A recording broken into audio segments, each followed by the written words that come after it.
أهلا وسهلا بكم في قناة الكورة مع علي بدر. فضلا لايك للفيديو واشتراك في القناة ليصلك كل جديد إن شاء الله.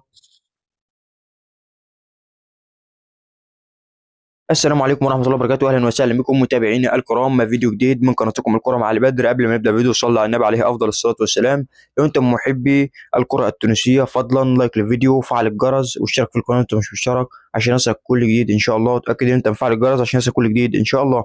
مباراة النجم الساحلي وصفاقسي القادمة في الجولة 15 من البطولة التونسية تنطلق صافرة بداية هذه المباراة يوم الأحد 26/1/2025 في تمام الساعة الثالثة مساء بتوقيت مصر والسودان وليبيا، الساعة الثانية مساء بتوقيت تونس والجزائر والمغرب، الساعة الرابعة مساء بتوقيت السعودية وسوريا والأردن. وتقام هذه المباراة على الملعب الطيب المهيري.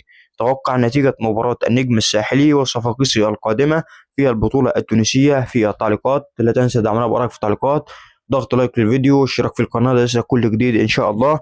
والسلام عليكم ورحمة الله وبركاته مشاهدينا ومتابعينا الكرام.